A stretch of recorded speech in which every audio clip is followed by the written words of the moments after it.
Amy Carter walked through the long white halls of New Geneva Medical Station with slow, heavy steps. Her hand shook as she held the small datapad that contained her best friend's test results. The news inside would change everything, but Amy did not know that yet. She only knew that Lisa Morgan was sick, and the doctors had been running tests for weeks. The medical station floated in space above the planet New Geneva, where humans and aliens worked together as part of the Galactic Coalition. Amy and Lisa both worked as diplomats here, representing Earth and humanity to dozens of alien species. They had been friends since their days at the Space Academy on Earth and had requested to serve together on this remote station. Lisa was like a sister to Amy, and seeing her friend grow weaker each day was breaking Amy's heart. Amy found Lisa's room and pressed the door control. The door slid open with a soft whisper, and Amy stepped inside. Lisa lay in the medical bed looking pale and tired. Her husband, Greg Porter, sat beside the bed holding her hand. Greg was also a space officer, and he looked as worried as Amy felt. "Did you get the results?" Lisa asked when she saw Amy enter. Her voice was weak, but she tried to smile. Lisa had always been the strong one between them, but now she looked so small in the big medical bed. Amy sat down in the chair on the other side of the bed and looked at the datapad. The words on the screen made her stomach feel sick. Xerion syndrome was written at the top in red letters. Below that were numbers and medical terms that Amy did not understand, but she knew they were bad. "What does it say?" Greg asked. His voice was tight with fear. Amy looked up at her friends and tried to find the right words. "It's called Xerion syndrome," she said quietly. "It's a genetic condition that affects the nervous system." Lisa closed her eyes and took a deep breath. "How long do I have?" she asked. Amy looked back at the datapad and read the doctor's notes. "The doctors say it moves fast," she said. "Maybe 6 months." Greg made a sound like he had been hit in the stomach. He put his head in his hands and his shoulders shook. Lisa reached over and touched his arm with her free hand. "There has to be something they can do," Greg said. "We're surrounded by the most advanced medical technology in the galaxy. Surely one of the alien species has a cure?" Amy had already asked that question.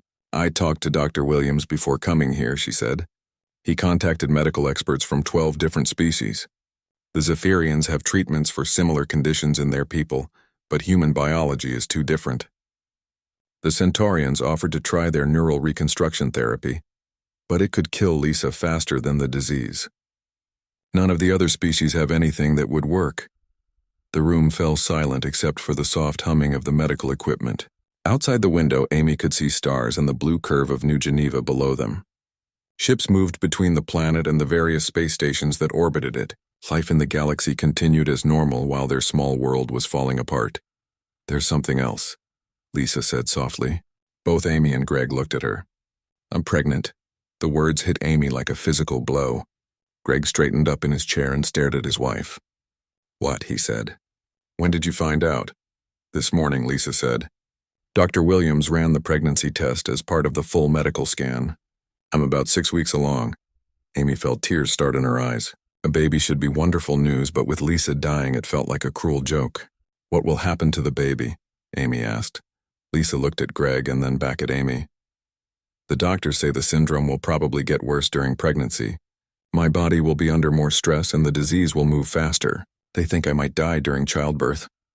Greg stood up suddenly and walked to the window. He pressed his hands against the glass and stared out at space.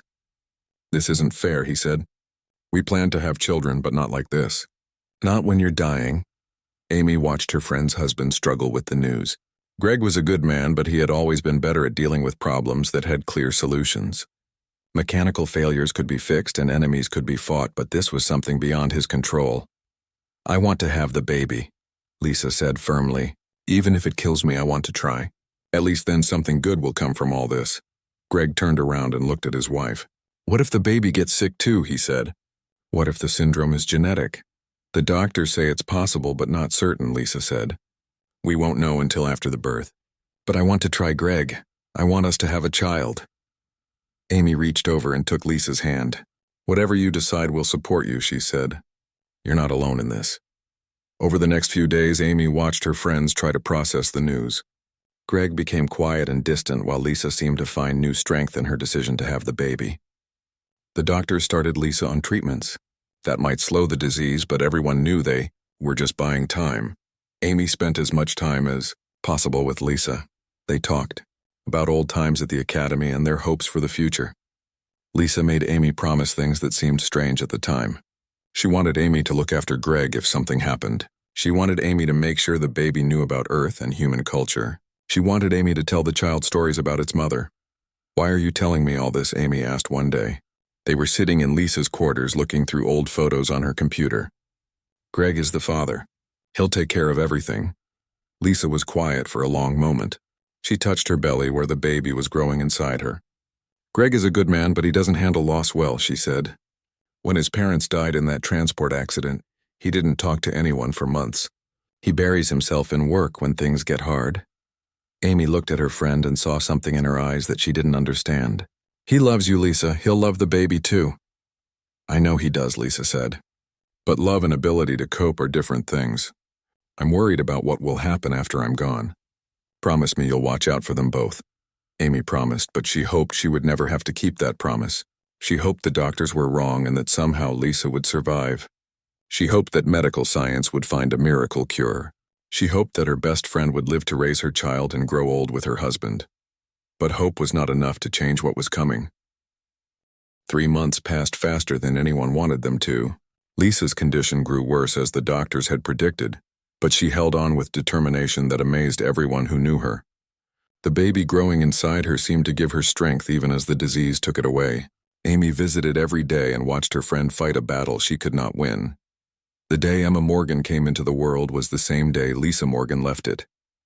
Amy stood beside the medical bed holding Lisa's hand as the contractions grew stronger.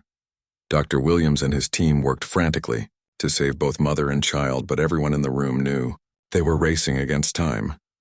"Amy," Lisa whispered between contractions. Her face was pale and covered with sweat, but her eyes were clear and focused. "Promise me something." "Anything," Amy said, squeezing her friend's hand.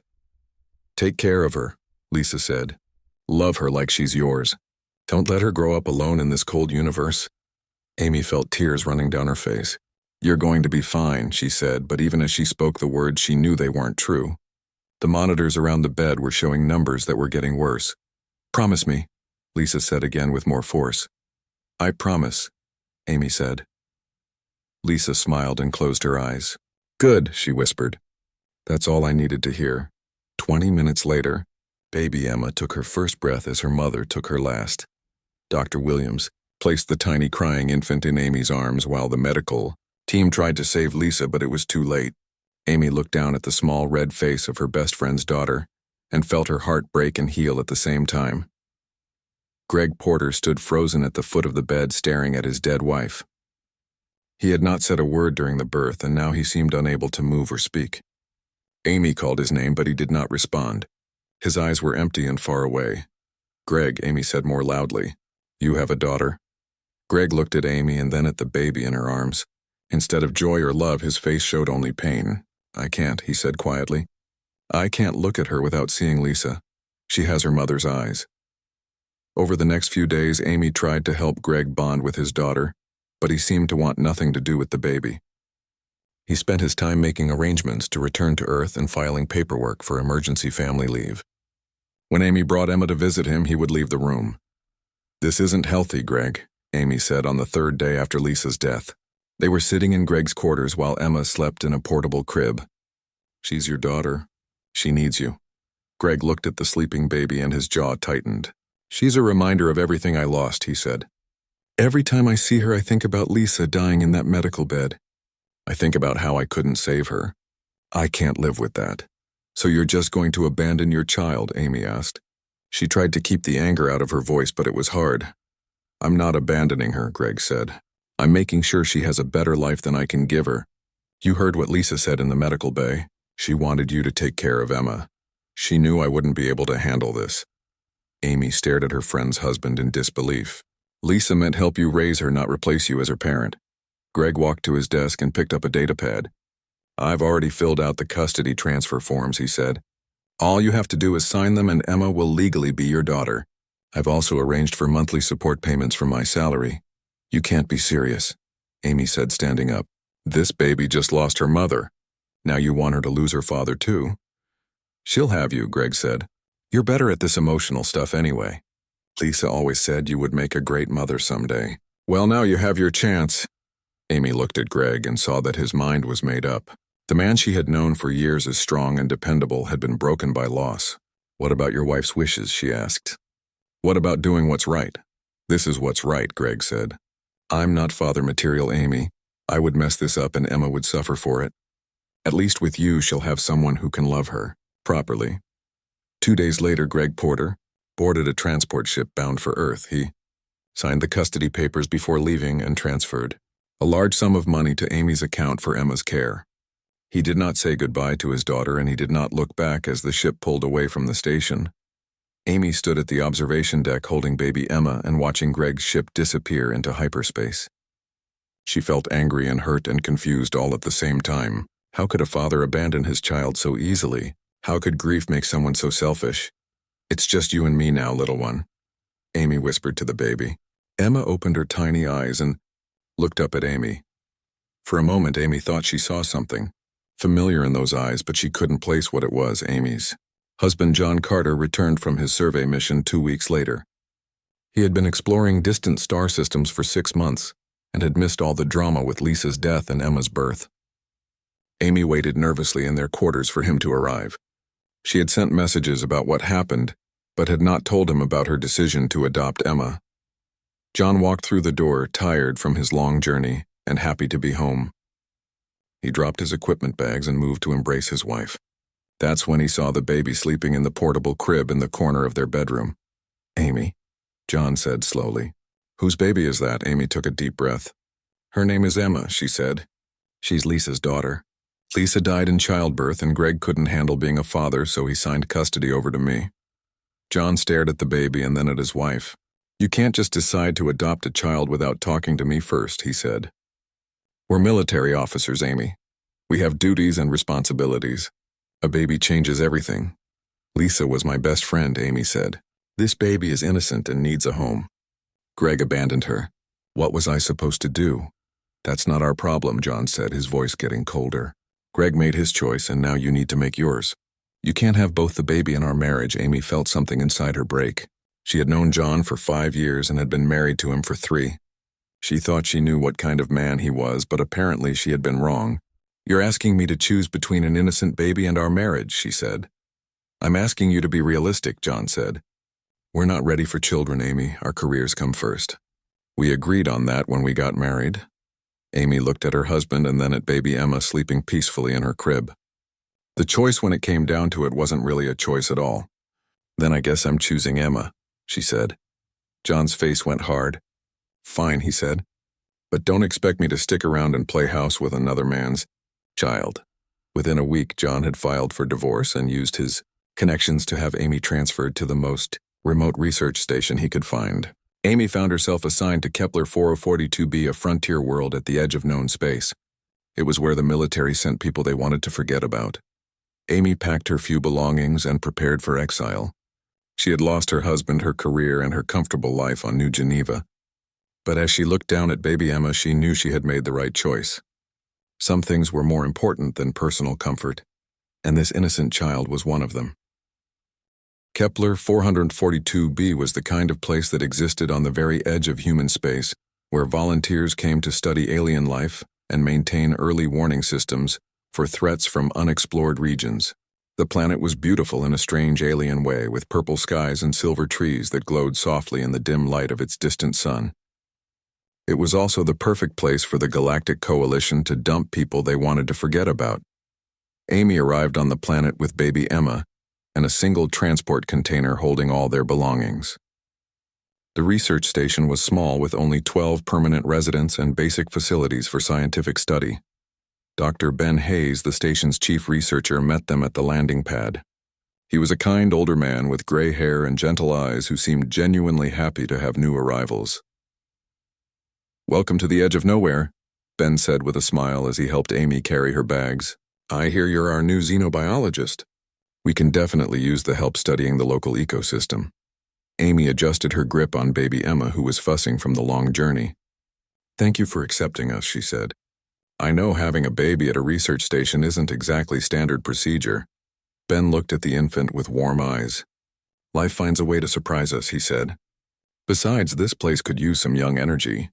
We've all been getting a bit too comfortable in our routines." Amy's new quarters were small but comfortable with 2 rooms and basic amenities. She set up Emma's crib near the window where the baby could watch the strange alien wildlife that lived around the station.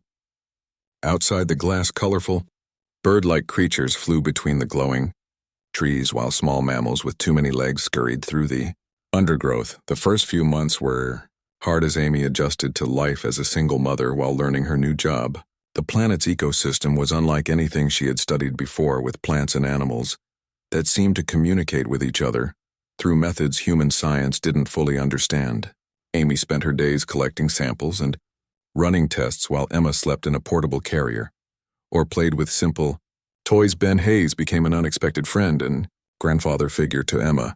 He would often visit Amy's quarters in the evening to check on them and play with the baby. "She's got unusual eyes," he remarked one day as 6-month-old Emma watched the alien creatures outside the window. Very alert for such a young child. Amy had noticed the same thing. Emma seemed to focus on things that other babies might ignore, and she was remarkably calm around the alien wildlife that lived near the station. When the colorful flying creatures came close to the windows, Emma would reach toward them and make soft cooing sounds, as if she was trying to communicate. As Emma grew from infant to toddler, her unusual connection to the planet's wildlife became more obvious. At 18 months old, she could predict when the aerial creatures would migrate by becoming restless and pointing toward the sky days before the flocks appeared. She seemed to know when storms were coming long before the weather monitoring equipment detected them. Most remarkably, she had a calming effect on the normally aggressive native species that sometimes wandered too close to the station. "I've never seen anything like it," Ben told Amy as they watched 2-year-old Emma playing in the station's small garden. A group of the local bird creatures had landed nearby and were watching the toddler with what looked like curiosity, rather than their usual wariness of humans. "It's like she speaks their language." Amy documented everything carefully in her research notes. She suspected that growing up surrounded by alien life was developing abilities in Emma that no Earth-born human possessed. The child seemed to understand the rhythms and patterns of the planet in ways that baffled their scientific instruments. Life on Kepler 442b was peaceful, but lonely. Amy received occasional messages from her former colleagues, but most of them had moved on with their lives and careers. John had remarried within a year of their divorce and been promoted to captain. He never asked about Emma in his brief communications. Greg Porter had never contacted them at all after leaving New Geneva Medical Station. Amy sometimes wondered if she had made the right choice in keeping Emma. The little girl was happy and healthy, but she was growing up without any contact with other human children or normal human society. Would Emma resent her someday for raising her in such isolation? Would the child have been better off in a more traditional family back on Earth? These doubts usually disappeared when Amy watched Emma interact with the world around her. The little girl was bright and curious and seemed perfectly content with their quiet life. She learned to walk among the glowing trees and spoke her first words to the butterfly creatures that gathered around the station. Emma's laugh was the most beautiful sound Amy had ever heard. "Mama, look," 3-year-old Emma said one morning as she pressed her face against the window of their quarters. Outside, a large herd of the planet's deer-like animals was grazing in the meadow near the station. The creatures were normally very shy and avoided human contact, but today they seemed relaxed and unafraid. Amy joined her daughter at the window and watched the peaceful scene. "They're beautiful, aren't they?" she said. Emma nodded and placed her small hand against the glass. As she did so, several of the animals looked up toward their window. For a moment, Amy could have sworn she saw some kind of understanding pass between her daughter and the alien creatures. Then the moment was gone and the animals went back to their grazing. "They like me," Emma said matter-of-factly. "They say the air tastes happy when I'm here." Amy stared at her daughter in surprise. "What do you mean, sweetie?" she asked. Emma looked up at her mother with serious eyes. "They don't talk like people talk," she said. "But I can feel what they feel. They're not scared of us anymore because they know we're friends." That evening, Amy called Ben Hayes to her quarters and told him what Emma had said. Ben listened carefully, and then spent an hour observing Emma play while the local wildlife gathered outside their windows. His conclusion was both exciting and troubling. "I think your daughter has developed some kind of empathic connection to the planet's ecosystem," he said quietly so Emma wouldn't overhear. She's reading emotional states or energy patterns that we can't detect with our instruments. Is that even possible? Amy asked. Ben shrugged. 6 months ago, I would have said no. But I've been watching Emma for 3 years now, and she consistently demonstrates abilities that shouldn't exist. She predicts weather patterns, predicts animal behavior, and seems to calm aggressive wildlife just by being near them. Something is definitely going on. Amy felt a mixture of pride and worry. Her daughter was special, but being special often came with a price. Should I be concerned? She asked. I don't think so, Ben said. Emma seems healthy and happy. Whatever abilities she's developing appear to be beneficial rather than harmful, but I would suggest we keep detailed records of everything she does. This could be important for understanding how humans adapt to alien environments. Over the next year, Emma's abilities continued to develop. She could sense changes in the planet's magnetic field before their instruments detected them. She knew when equipment was about to malfunction, and could somehow communicate basic concepts to the local wildlife. Most remarkably, she seemed to be developing an intuitive understanding of the planet's complex ecological relationships. The singing trees are sad today, 4-year-old Emma announced one morning at breakfast. She was referring to the grove of silver trees near the station that produced haunting, musical sounds when the wind blew through their metallic leaves. Amy looked outside but couldn't see anything wrong with the trees. Why do you think they're sad, sweetie? She asked. Emma frowned and concentrated as if listening to something only she could hear. The ground music is broken, she said. Something is hurting the roots. Amy called Ben and they went to investigate the grove together. Using deep scan equipment, they discovered a mineral deposit beneath the trees that was slowly poisoning the soil. The trees were indeed dying, though the damage was still invisible to casual observation. Emma's sensitivity had detected a problem that might have gone unnoticed until it was too late to save the grove. How did she know? Ben asked in amazement as they worked to neutralize the soil contamination. Amy watched her daughter playing happily among the trees that she had somehow saved. I don't know, she said, but I'm starting to think Emma is more than just adapted to this place. It's like she's becoming part of it. Life continued peacefully for another 2 years. Emma grew into a bright, curious 6-year-old who spoke the common human languages as well as what Ben jokingly called planet speak. She could predict weather patterns with greater accuracy than their meteorological equipment, and had never been injured by any of the potentially dangerous local wildlife. Amy began to think they might spend the rest of their lives on this quiet frontier world. Then one day ships appeared in the sky above Kepler 442b, and everything changed. The ships that appeared above Kepler 442b were unlike anything in the Galactic Coalition database. Amy stood at the observation window of the research station, watching the vessels hover in the purple sky. They looked more grown than built with smooth organic curves that seemed to flow like liquid metal. The ships moved with a grace that defied the laws of physics as Amy understood them. Are you getting anything on the scanners? Amy asked Ben Hayes as he worked frantically at the communication console. Nothing that makes sense, Ben replied, his voice tight with worry. These ships don't match any known technology. The energy readings are off the charts, but they're not showing any hostile intent. Emma stood beside Amy at the window looking up at the strange vessels with curious rather than frightened eyes. They're pretty, the 6-year-old said. Like the singing trees, but in the sky. Before Amy could ask what Emma meant by that comparison, the communication system crackled to life. A voice spoke in perfect English, but with an accent that seemed almost musical. This is Prince Marcus of the Ethereal Dominion, the voice said. We seek the child known as Emma Morgan. Please respond. Amy felt her blood turn to ice. How could unknown aliens know about Emma? How could they know her name? Amy grabbed her daughter and pulled her away from the window while Ben activated the station's emergency protocols. This is Kepler 442b research station, Ben said into the communicator. Identify yourselves and state your intentions. We come in peace, the voice replied. We wish only to meet the child. She is very important to us. Amy held Emma tightly while her mind raced through possibilities. Could these aliens be slavers looking for human children? Could they be scientists wanting to study Emma's unusual abilities? Could they be enemies of humanity planning some kind of attack? We're not giving them Emma, Amy said firmly. Whatever they want, the answer is no. Ben nodded and activated the station's defensive systems. They weren't much against advanced alien technology, but it was better than nothing. Station policy requires that all contact with unknown species go through proper coalition channels, he said into the communicator.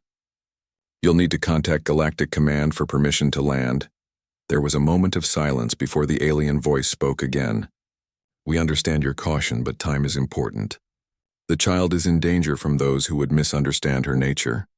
We offer protection and answers to questions you have surely asked yourselves. Emma tugged on Amy's sleeve.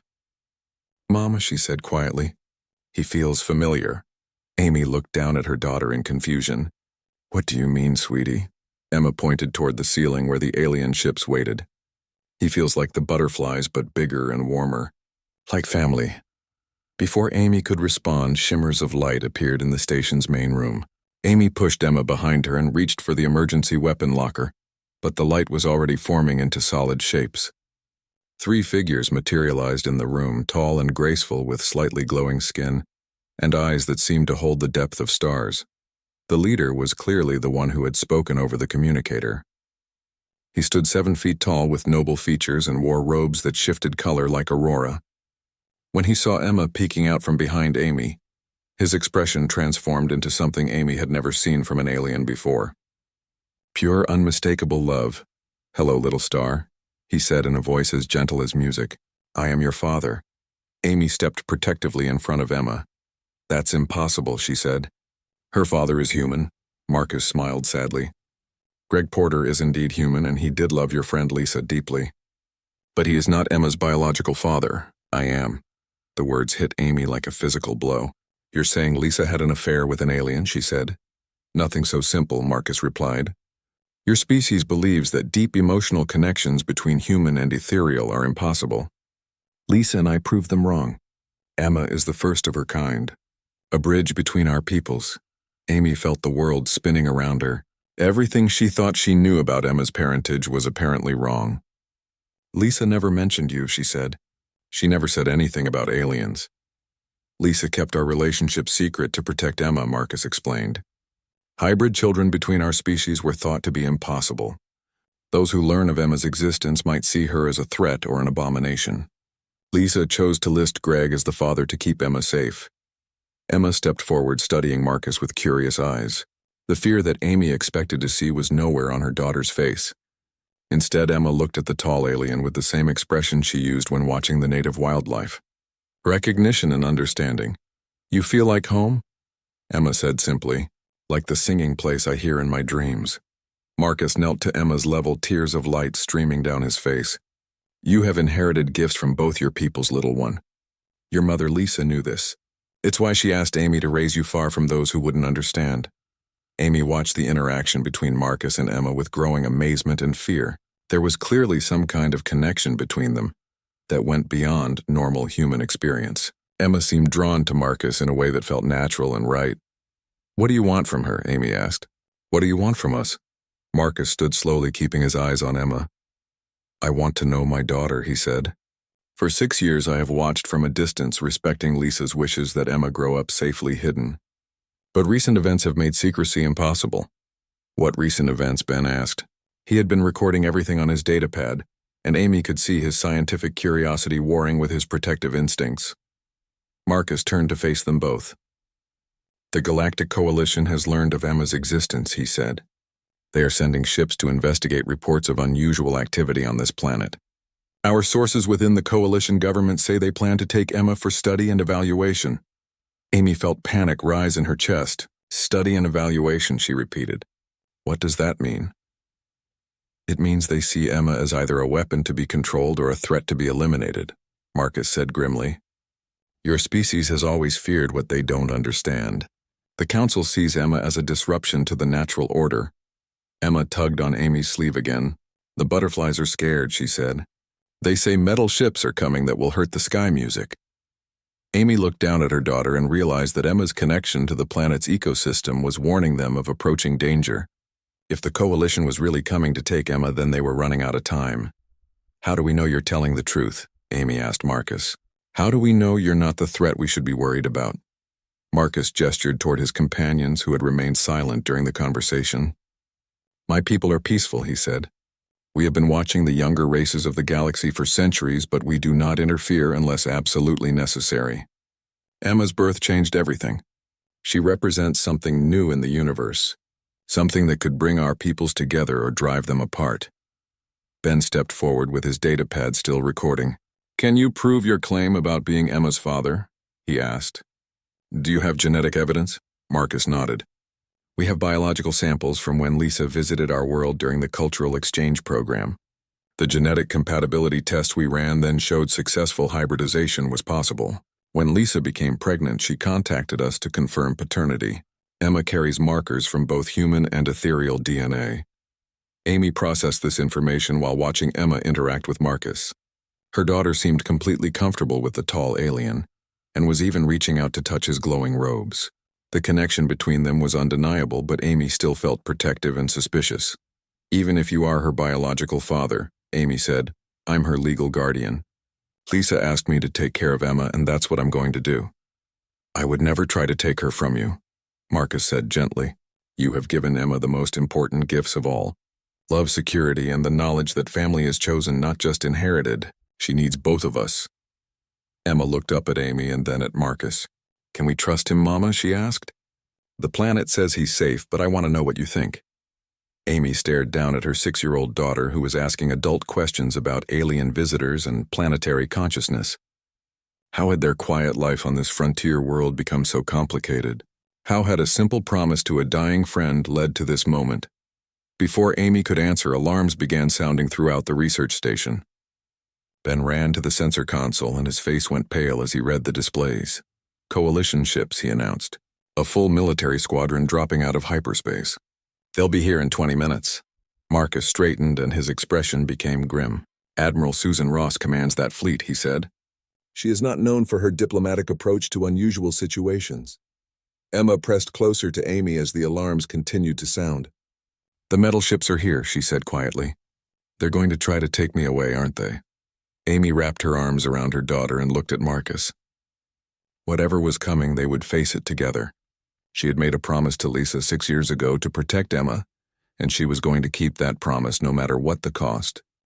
Marcus moved quickly to the station's communication console as the coalition ships approached Kepler 442b. His companions remained silent, but Amy could see them preparing for something. Their robes began to glow brighter and the air around them seemed to shimmer with energy. We have perhaps 15 minutes before Admiral Ross arrives, Marcus said. There are things you need to understand about Emma before that happens. Amy held her daughter close while Ben continued monitoring the approaching fleet. Tell me everything, Amy said. No more secrets. Marcus looked at Emma with infinite tenderness before beginning his story. Your friend Lisa came to our world 3 years before Emma was born, as part of a cultural exchange program. Officially, she was studying ethereal meditation techniques for stress reduction in long-term space missions. Unofficially, she was one of the first humans to make genuine contact with our people. Amy tried to imagine Lisa on an alien world learning alien customs. Her friend had always been adventurous, but this was beyond anything Amy had expected. What really happened there, she asked. Lisa was remarkable, Marcus continued. Most species that encounter us are either fearful or dismissive. They see us as too different to understand. But Lisa approached us with genuine curiosity and openness. She wanted to learn not just our techniques, but our philosophy and our way of seeing the universe. Emma listened to the story with wide eyes. She seemed to understand that this was about her origins and her place in the galaxy. Did my first mama like the singing place, she asked. Marcus smiled at Emma's question. She loved it, little star. The singing place, as you call it, is our home world, a planet where consciousness and matter blend together in harmony. Lisa spent 6 months there learning to hear the music that connects all living things. Amy felt a chill of recognition. Emma had always talked about hearing music that others couldn't detect. Was this some kind of inherited ability from her alien father? During her time with us, Lisa and I developed a connection that surprised everyone, Marcus continued. The ethereals had always believed that true emotional bonding between our kind and other species was impossible. Our consciousness operates on levels that most beings cannot access, but Lisa proved us wrong. Ben looked up from his sensor readings. You're talking about telepathic contact, he said. Psychic communication, Marcus nodded. Among other things. Lisa could hear the planetary consciousness that connects all ethereal minds. She could sense emotional states across species barriers. She could even influence the energy patterns that govern our technology. It was unprecedented. Amy tried to process this information. "Are you saying Lisa had psychic powers?" she asked. "Not exactly," Marcus replied. Lisa's mind was unusually flexible and adaptive. She developed abilities through training and exposure that most humans would find impossible.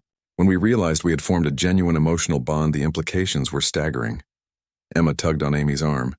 "The coalition ships are getting closer," she said quietly. "They feel angry and scared." Amy looked at her daughter in amazement. Emma was somehow sensing the emotional states of people she had never met across the vastness of space. "How do you know that, sweetie?" she asked. "The same way I know you love me," Emma replied. "Feelings have colors and sounds. The people in those ships have dark red feelings that hurt to look at." Marcus exchanged glances with his companions. "Emma has inherited more than we hoped," he said quietly. "She can read emotional energy across vast distances. That's an ability even most adult ethereals struggle with." "Getting back to Lisa," Amy said urgently. "What happened between you two?" Marcus took a deep breath. "We fell in love," he said simply. "It shouldn't have been possible, but it was real and deep and unlike anything either of us had experienced. When Lisa's exchange program ended, we both knew we couldn't live apart. She returned to human space, but we maintained contact through methods your people don't understand." Amy felt tears starting in her eyes. Lisa had found love with an alien being and had never told her closest friend. How alone Lisa must have felt keeping such an enormous secret. When Lisa became pregnant, she faced an impossible choice. Marcus continued. Ethereal human hybrids were theoretical at best. No one knew what Emma might become or how either species would react to her existence. Lisa chose to keep our relationship secret and list Greg as the father to protect Emma from those who might see her as a threat. Emma looked up at Marcus with serious eyes. "Did you want me?" she asked. "Or was I a mistake?"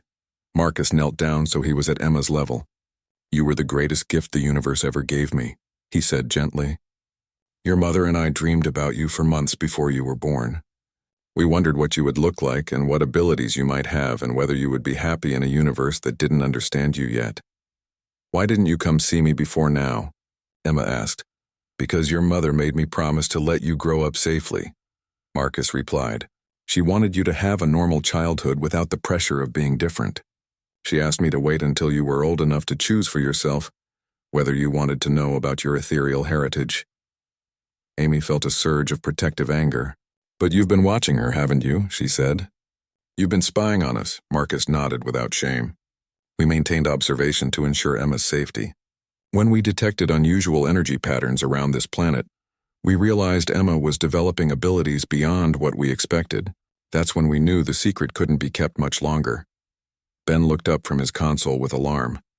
"Coalition ships are entering orbit," he announced. "They're hailing us." Marcus stood quickly.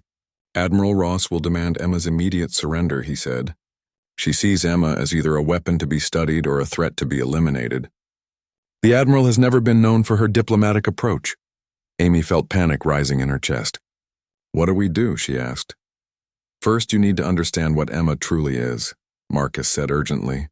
"She's not just a hybrid child. She's a bridge between species that could change the entire galaxy. Her abilities allow her to communicate across species barriers in ways that could end conflicts and build understanding." Emma pressed against Amy's side. "The angry ships are talking to us," she said.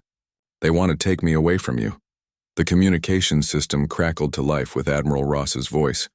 "Kepler 442b Research Station. This is Admiral Ross of the Coalition Fleet.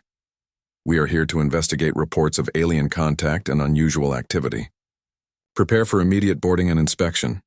Ben activated the communicator. "Admiral, this is Dr. Hayes, Station Commander. We're conducting routine xenobiology research.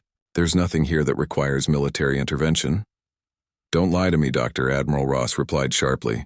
"We have sensor readings showing unknown alien vessels in your vicinity. We also have reports of a human child displaying impossible abilities. Stand down your defenses and prepare for boarding." Marcus touched the communication console and suddenly his voice was being transmitted alongside Ben's. "Admiral Ross, this is Prince Marcus of the Ethereal Dominion. The child you seek is under our protection. Any attempt to take her will be considered an act of war." There was silence for a moment before Admiral Ross responded. Unknown alien vessel, you are in violation of Coalition space. Withdraw immediately or face the consequences. Amy watched Marcus's expression become grim. The Admiral has made her choice, he said. She's chosen confrontation over communication. Emma tugged on Amy's sleeve. More ships are coming, she said. Pretty ships like his. They're singing the same song. Marcus smiled despite the tension. My people have arrived, he said. Emma can sense our fleet emerging from hyperspace.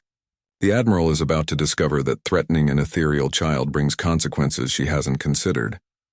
Amy looked out the window and saw space around Kepler 442b beginning to shimmer. Dozens of ethereal ships were materializing their organic forms, making the Coalition fleet look small and primitive by comparison. This is escalating too fast, Amy said. There has to be a way to resolve this without violence. Marcus nodded. There is, he said. Emma must choose her own path.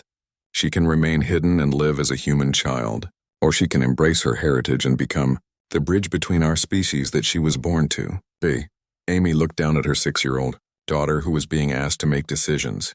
That would affect the entire galaxy. She's just a child, Amy protested. She's my child, Marcus said gently. And yours. And she has power that neither of our species fully understands. The choice must be hers. Emma looked up at both her parents. If I choose to be a bridge, will people stop being afraid, she asked. Some will, Marcus replied honestly. Others may become more afraid. But fear loses its power when people understand each other. Emma nodded as if this made perfect sense to her 6-year-old mind. Then I want to try, she said. The butterflies say the galaxy needs more singing and less shouting. As if in response to her words, the communication system activated on its own. Emma walked over to the console and placed her small hands on the controls. What happened next would change the course of galactic history. Admiral Susan Ross stood on the bridge of her flagship watching the alien vessels materialize around Kepler 442b. In 30 years of military service, she had never seen anything like the ethereal ships. They moved with impossible grace and seemed to bend space around them in ways that defied every law of physics she knew. Admiral, her tactical officer reported with barely controlled fear in his voice. We're detecting 47 alien vessels and the number is still rising. Their technology is completely unknown. Our weapons might not even be effective against their defenses. Admiral Ross studied the tactical display with growing alarm. The Coalition fleet consisted of 12 ships, including her flagship, and they were clearly outmatched. But backing down was not an option.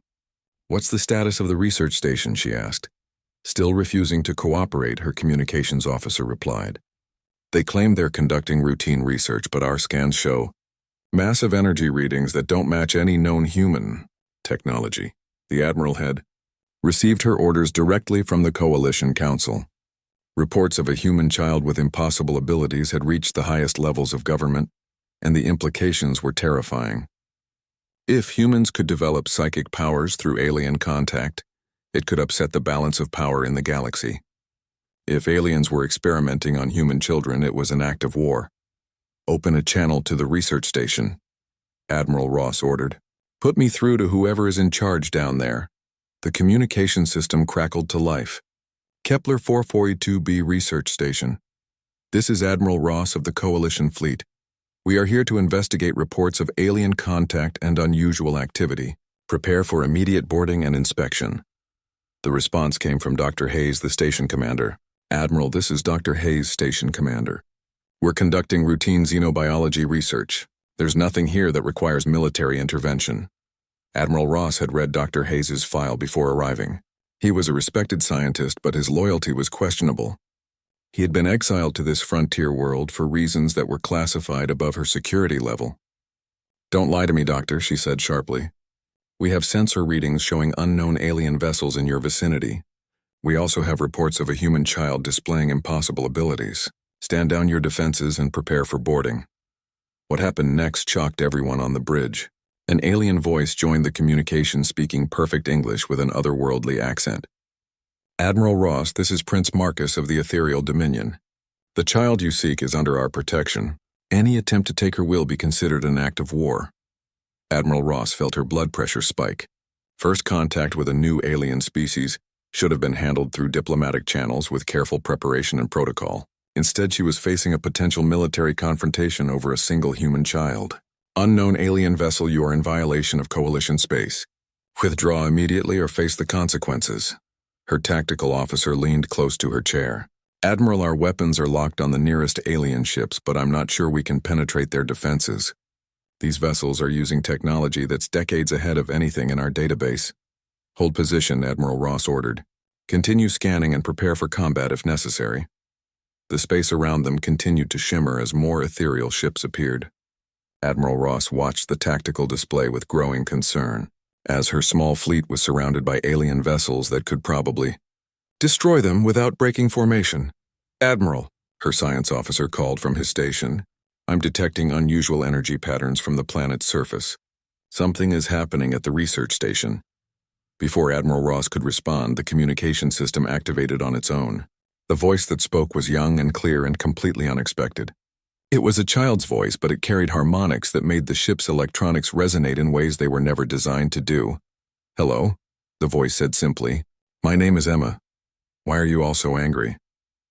Admiral Ross stared at the communication console in disbelief. Who is this? She demanded. Identify yourself immediately. I already did. The child's voice replied with innocent confusion. I'm Emma. I live on the pretty planet with the singing trees. Are you the people who want to take me away from my mama? The Admiral felt a chill run down her spine. This was the child she had come to collect. The hybrid that represented either humanity's greatest opportunity or its greatest threat. Emma, she said, trying to keep her voice gentle. We're here to help you. There are people who want to study your abilities and help you understand what you can do. I already understand what I can do, Emma replied. I can hear the music that connects everything. I can feel what people are feeling even when they're far away. I can talk to the animals and the trees and the butterflies. Why does that scare you? Admiral Ross exchanged glances with her bridge crew. How was a child carrying on this conversation? How was her voice reaching every ship in both fleets simultaneously? It doesn't scare us, Emma, the Admiral lied. We just want to make sure you're safe. You're not telling the truth, Emma said sadly. I can feel your fear and anger. They have colors that hurt to look at. Why do you think I'm dangerous? The question hit Admiral Ross like a physical blow. In her mind, she saw the briefing reports that had brought her here. A human child with psychic abilities, unknown alien contact, potential threats to galactic security. But hearing Emma's innocent voice made all those concerns seem suddenly hollow and cruel. Emma, Admiral Ross said carefully, your abilities are very unusual. We need to understand how you developed them and whether other children might develop them too. Other children should develop them, Emma replied with the certainty only a 6-year-old could manage. The galaxy would be much nicer if everyone could feel what everyone else feels. There would be less fighting and more helping. Admiral Ross felt her worldview shifting in ways she didn't like. Emma, that's not how the universe works. Different species have conflicts and disagreements. That's natural. It doesn't have to be natural, Emma said.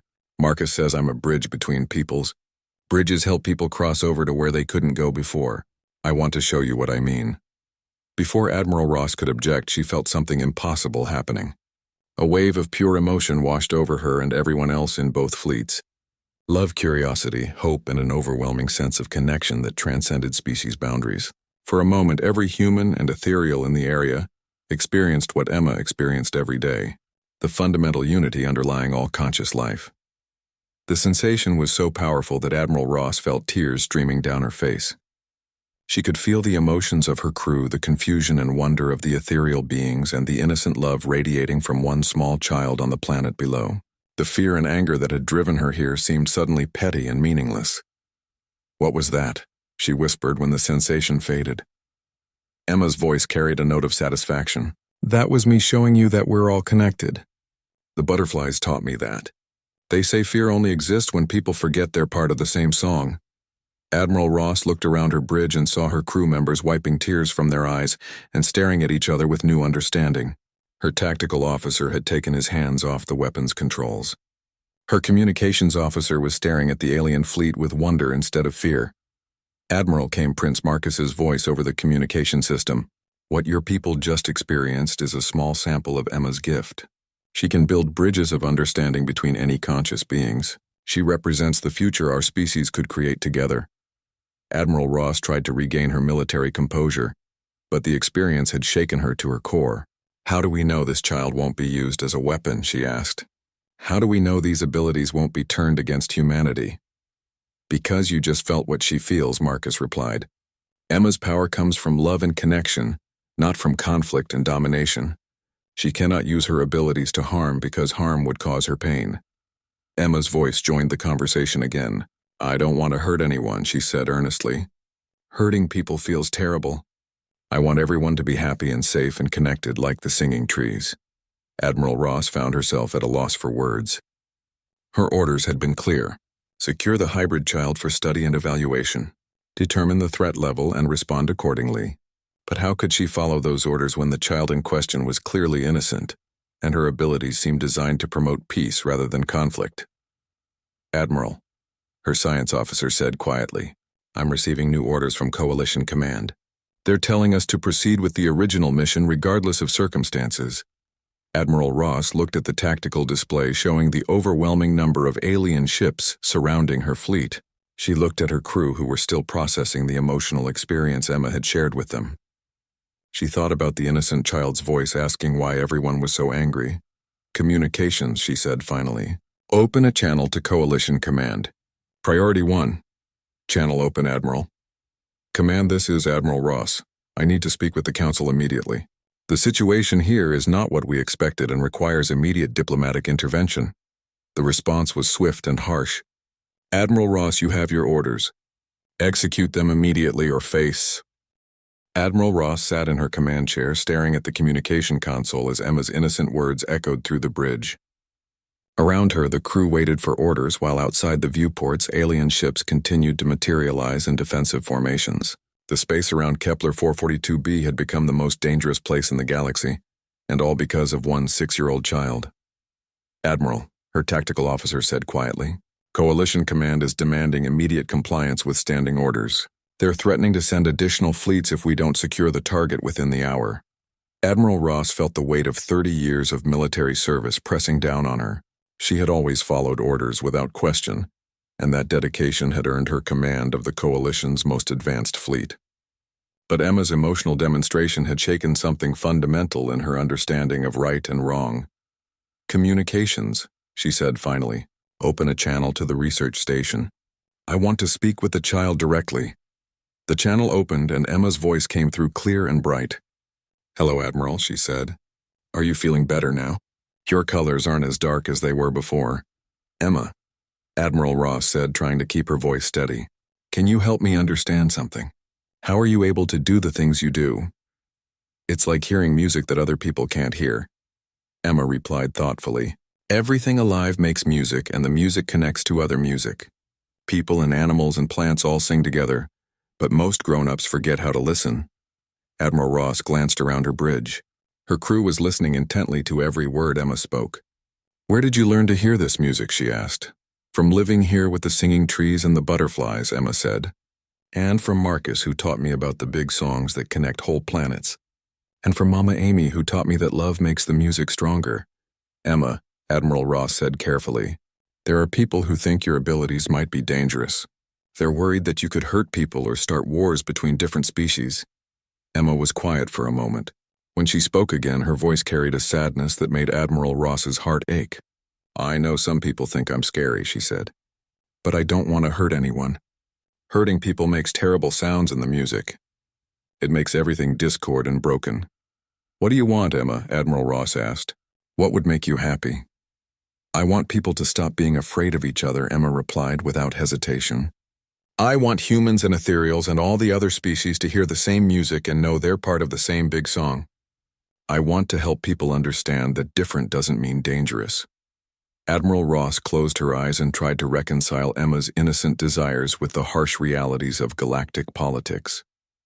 Emma, that's a beautiful dream, but the universe is more complicated than that. Species have different needs and goals. Sometimes those needs conflict with each other. They don't have to conflict, Emma said, with the certainty only a child could possess. When people understand each other, really understand, they find ways to help instead of hurt. The butterflies taught me that. They share the sky with the birds even though they're different because they all need to fly. Prince Marcus's voice joined the conversation. Admiral, what Emma speaks is not naive idealism. Her abilities allow her to facilitate genuine understanding between species in ways that traditional diplomacy cannot achieve. She represents a new kind of communication. Admiral Ross opened her eyes and looked at her crew. They were all listening with rapt attention to the conversation. Her science officer was taking notes while her communications officer had tears in her eyes. "Prince Marcus," she said, "how do we know Emma's abilities won't be misused by others? How do we know she won't become a tool for manipulation or control?" "Because her abilities are based on empathy and connection," Marcus replied. "Emma cannot use her gifts to deceive or manipulate because deception causes her physical pain. She can only share truth and genuine emotion." "Is that true, Emma?" Admiral Ross asked. "Yes," Emma said simply. "Lying feels like eating something rotten. It makes me sick inside. I can only share what's real." Admiral Ross was interrupted by her tactical officer. "Admiral," he said urgently, "long-range sensors are detecting additional coalition fleets approaching our position. Estimated time of arrival is 3 hours. How many ships?" Admiral Ross asked with growing dread. "Initial count shows at least 50 vessels including heavy battle cruisers," her tactical officer replied. "Command is sending everything they have." Prince Marcus's voice carried new urgency. "Admiral, your superiors have chosen escalation over dialogue. They see Emma as a threat that must be controlled at any cost. My people will defend her, but that will mean the first galactic war in centuries." Emma's voice cut through the tension. "Please don't fight because of me," she said with obvious distress. "Fighting makes the music hurt and scream. There has to be another way." Admiral Ross felt the impossible weight of her decision. She could follow orders and try to take Emma by force, triggering a war that would cost millions of lives. She could retreat and face court-martial for dereliction of duty. Or she could try something that had never been attempted in the history of galactic relations. "Emma," she said slowly, "if I brought you aboard my ship, could you help me talk to Coalition Command? Could you help them understand what you really are?" "I could try," Emma replied uncertainly. "But they would have to want to understand.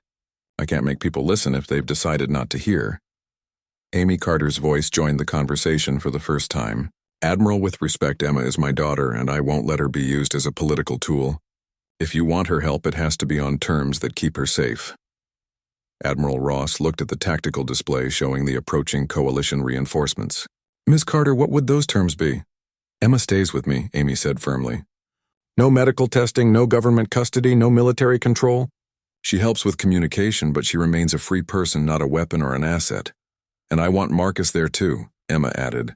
"He's my other parent, and I need both my families with me." Admiral Ross realized she was negotiating with a 6-year-old child and her adoptive mother, while 2 fleets prepared for battle around them. "Prince Marcus, would your people accept a temporary ceasefire while we attempt diplomatic contact?" "If Emma believes it will help, then yes," Marcus replied. "But Admiral, you should know that my people have already contacted other species in the galactic community. Word of Emma's existence and your government's response is spreading. The universe is watching what happens here." Admiral Ross felt the pressure of history bearing down on her. This moment would be remembered for centuries, either as the beginning of a new era of cooperation or as the spark that ignited galactic war. "Very well," she said. "I'm ordering my fleet to stand down and requesting permission for you to come aboard my flagship with Emma and her guardian." "Admiral," her tactical officer said with alarm, "Command will relieve you of duty for this decision." "Then they'll relieve me," Admiral Ross replied. "Some things are more important than military careers." Emma's voice brightened with hope. "Thank you, Admiral. I promise I'll do my best to help everyone understand. The music says this is the right choice," as Admiral Ross gave orders to prepare for the unprecedented diplomatic meeting. She wondered if she was making the greatest mistake of her career or the most important decision of her life. Either way, there was no turning back now. Prince Marcus's transport approached the coalition flagship with Emma, Amy, and Dr. Hayes aboard. Admiral Ross watched through the viewports as the graceful alien vessel docked with her ship. In a few minutes, she would be hosting the first official meeting between humans and ethereals in galactic history. "Admiral," her communications officer announced, "Coalition Command is demanding immediate status reports. They want to know why we haven't secured the target." "Tell them we're conducting preliminary negotiations," Admiral Ross replied. "And communications prepare to record everything that happens in the next few hours. If this goes badly, I want there to be a record of what we tried to accomplish." The airlock cycled and the most unusual diplomatic party in history boarded her ship. Admiral Ross reflected on how a simple promise between friends had led to this moment. Amy Carter's decision to adopt her dying friend's baby had set in motion events that could change the course of galactic civilization. Now, it was up to a 6-year-old child to prove that love was stronger than fear and that understanding could triumph over prejudice. Admiral Ross had seen many impossible things in her military career, but never anything as impossible as this. Emma walked through the corridors of Admiral Ross's flagship, holding Amy's hand on one side and Marcus's on the other. The ship was massive and filled with technology that hummed with electronic life, but Emma found the experience more exciting than frightening. She could feel the emotions of every crew member they passed, and most of those emotions were curiosity rather than fear. "They're interested in us," Emma told her parents as they followed Admiral Ross toward the main conference room. "The people here want to understand what's happening. Their fear colors are fading." Admiral Ross glanced back at the unusual family group. "Emma, how are you reading the emotions of my crew?" she asked. "It's like looking at a garden," Emma explained. "Everyone has different colored feelings growing around them. Yours are blue and silver now instead of the dark red they were before. That means you're worried but trying to be brave." Amy squeezed Emma's hand gently. "Are you sure you want to do this, sweetie?" she asked. "We could still go back to the planet and try to find another solution." Emma looked up at her adoptive mother with serious eyes. "The music says this is important, Mama. If I can help people understand each other, then maybe there won't be any more wars. Maybe other children like me won't have to hide." They entered the conference room where Admiral Ross had set up communication equipment to contact Coalition Command. The room was filled with officers and scientists all staring at Emma with expressions of wonder and concern. Emma waved at them cheerfully and several couldn't help but smile back. "Admiral Ross," came a harsh voice through the communication system. "You are in direct violation of your orders. Explain yourself immediately." Admiral Ross straightened her shoulders. "Fleet Admiral Chen, this is Admiral Ross reporting unusual circumstances requiring immediate diplomatic intervention. The situation here is not what our intelligence indicated. Admiral Ross, you were ordered to secure the hybrid child for study and evaluation. Why have you failed to complete your mission?" Emma stepped forward before Admiral Ross could respond. "Hello," she said brightly. "You must be one of the leaders." "I'm Emma. I heard you want to study me, but I'm not really that interesting. I just hear music that connects everything." There was dead silence from the communication system. Emma tilted her head as if listening to something only she could hear. "You're very surprised," she said, "and scared. Why does my voice make you afraid?" Fleet Admiral Chen's voice, when it returned, was carefully controlled. "Child, you are exhibiting abilities that are unprecedented in human development. We need to understand how these abilities work and whether they represent a threat to galactic security." "I'm not a threat," Emma said with the patience of someone explaining something obvious. "I help people understand each other. Would you like me to show you?" "Emma, no," Amy said quickly, but it was too late. Emma placed her small hands on the communication console, and once again everyone in range felt the wave of pure emotion that connected all conscious beings. But this time Emma focused specifically on Fleet Admiral Chen and his staff at Coalition Command. They experienced not just the general sense of connection, but Emma's specific perspective on the universe. They felt a 6-year-old's wonder at the beauty of alien worlds. They felt her deep love for Amy and her joy at meeting Marcus. They felt her sadness that people were afraid of her, and her hope that someday everyone could share the music she heard every day. Most importantly, they felt her absolute inability to use her abilities for harm because causing pain to others caused her unbearable pain. When the experience ended, Fleet Admiral Chen's voice was shaky. "What did you do?" he whispered. "I showed you what I see," Emma said simply. "You're not scary leaders sitting in a big room making decisions. You're people who care about keeping everyone safe. You're just confused about whether I'm something that needs protecting or something that needs stopping." Prince Marcus stepped forward. "Fleet Admiral Chen, you have just experienced what Emma experiences constantly. She cannot lie, deceive, or manipulate because she feels the emotional impact of every interaction. Her abilities are inherently peaceful." "This changes nothing," Fleet Admiral Chen said, but his voice lacked conviction. "Unknown abilities in a hybrid child still represent a security risk. What if hostile forces capture her? What if her abilities can be weaponized?" Emma looked sad. Nobody can capture my abilities, she said. They're part of me like my eyes or my voice. And they only work when I want to help people connect with each other. If someone tried to make me hurt people, the music would stop and I'd just be a normal little girl. Dr. Hayes, who had been quietly observing, spoke up. Fleet Admiral, I've been studying Emma for 3 years. Her abilities are completely dependent on her emotional state and her desire to create positive connections. She literally cannot use them for destructive purposes. Amy stepped forward, holding Emma protectively. Fleet Admiral, my daughter has done nothing wrong. She's shown you that her abilities promote understanding, not conflict. What more proof do you need that she's not a threat? The proof we need, Fleet Admiral Chen replied, is long-term study under controlled conditions. We need to understand the full extent of her abilities and their potential applications. Emma's face fell. You want to put me in a laboratory, she said quietly. Away from Mama Amy and Marcus and the singing trees. That would make the music go away.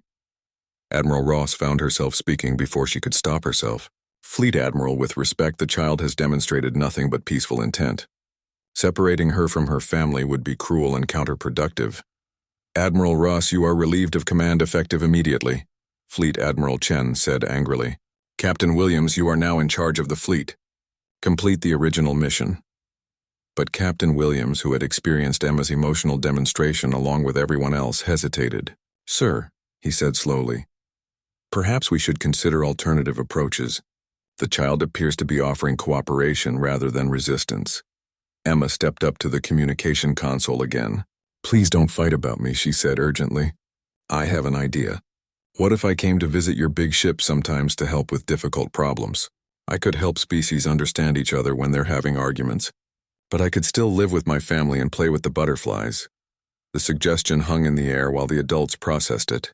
Emma was proposing something unprecedented in galactic history.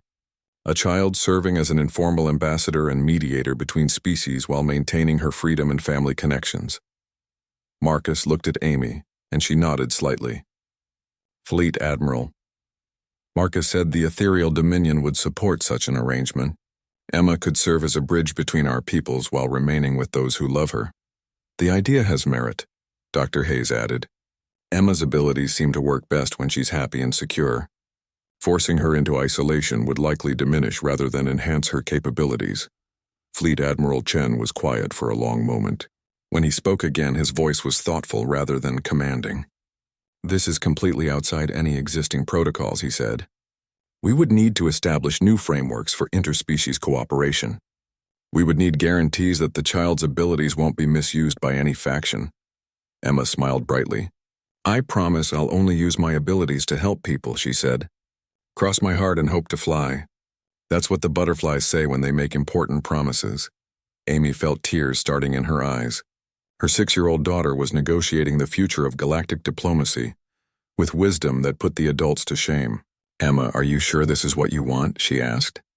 It would mean traveling to strange places and dealing with complicated problems.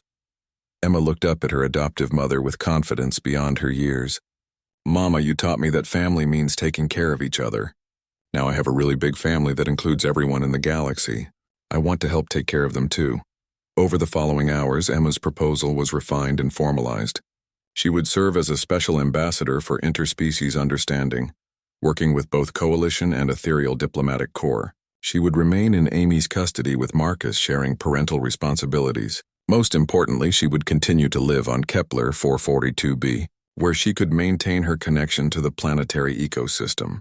That enhanced her abilities. Admiral Ross was quietly reinstated after Fleet Admiral Chen reviewed the complete records of Emma's demonstrations.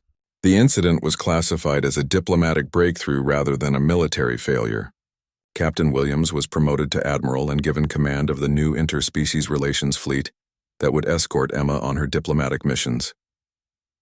Within 6 months, Emma had successfully mediated 3 major interspecies disputes that had been deadlocked for years. Her ability to help different species understand each other's emotional perspectives proved more effective than traditional diplomatic negotiations.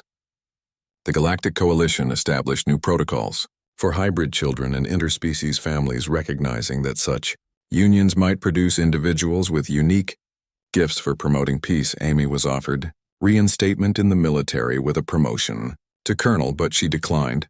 Instead, she